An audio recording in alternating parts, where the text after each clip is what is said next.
Suivez-moi aujourd'hui au château de Saint-Nom-la-Bretèche. Nous sommes à 15 km de Versailles, à l'ouest de Paris, et cette demeure a été construite en plusieurs étapes. Voyez le centre avec les 7 fenêtres et surtout le fronton, c'est Louis XIV qui a acquis cette terre pour y construire un rendez-vous de chasse pour son fils naturel, Louis-Alexandre de Bourbon, qui avait eu avec Athénaïs de Rochechouart de Mortemart, dite la Montespan, un de ses 8 enfants. Louis-Alexandre est nommé comte de Toulouse.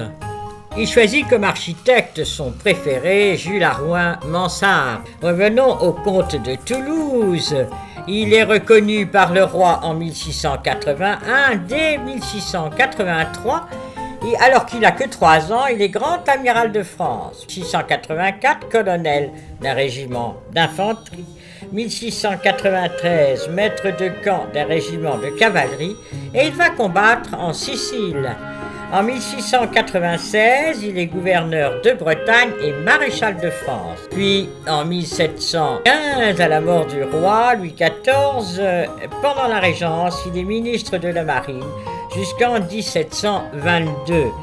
En 1723, il épouse Marie-Victoire de Noailles. En 1736, le comte de Toulouse vend cette propriété à Jean-Pierre Richard, qui était receveur général. Donc il quitte cela parce qu'entre-temps, il a acheté Rambouillet. Cette propriété reste chez Jean-Pierre Richard, puis 1749, Jacques Fresco, qui est le conseiller du roi au Grand Conseil. Puis enfin, 1766, c'est Louis XV qui achète cette propriété et qui fait agrandir des 2 ailes que vous voyez de chaque côté. C'est l'architecte Gabriel qui fut chargé de cette grande fonction. On voit très bien ici, sur la façade nord, la partie centrale avec ses 7 fenêtres et le fronton de l'architecte Mansart, ensuite les 2 ailes de Gabriel. Puis à gauche, tout à fait à gauche, alors là c'est 1880, bien postérieur. Allons maintenant faire le tour du parc. Nous sommes dans la forêt de Marly. Cette forêt de 2000 hectares qui touche la forêt de Versailles était le domaine de chasse des rois de France, puis des présidents de la République. Maintenant, c'est une forêt domaniale. Mais là, nous sommes dans la propriété de Saint-Nom-la-Bretèche. Vous voyez le mur là-bas, tout au fond, qui sépare de la forêt de Marly. Les rhododendrons sont absolument centenaires, plusieurs fois centenaires. Ils ont des branches qui courent partout, ça donne une atmosphère excessivement romantique à ce lieu privilégié. Tous ces rhododendrons ne sont pas encore en fleurs, mais en bouton. Nous sommes à la fin de l'hiver, le printemps n'est pas encore là. Et nous nous dirigeons vers, par ces petits chemins, en serpentin, regardez, un peu droit, serpentin, nous arrivons à la tombe des propriétaires actuels de Saint-Nom-la-Bretèche, la famille du baron Guillaume. C'est le baron Jules Guillaume qui acheta Saint-Nom-la-Bretèche lorsqu'il était ambassadeur de Sa Majesté le roi des Belges à Paris, après la guerre 40. À côté, c'est la tombe du baron Alain Guillaume qui succéda à son père dans cette jolie propriété. Pendant que je vous dis 3 mots sur ce baron Alain Guillaume, nous continuons à nous promener dans le parc de la propriété. Le baron Alain Guillaume est né en 1937, ambassadeur de Sa Majesté le roi des Belges, commandeur de l'ordre du Saint-Sépulcre, chevalier de la Légion d'honneur, commandeur de l'ordre national du mérite, chevalier des arts et des lettres, grand officier de l'ordre de la couronne, grand officier de l'ordre de Léopold II, commandeur de l'ordre de Léopold et docteur en théologie. Voilà un personnage très haut en couleur qui disparut l'année dernière en 2024.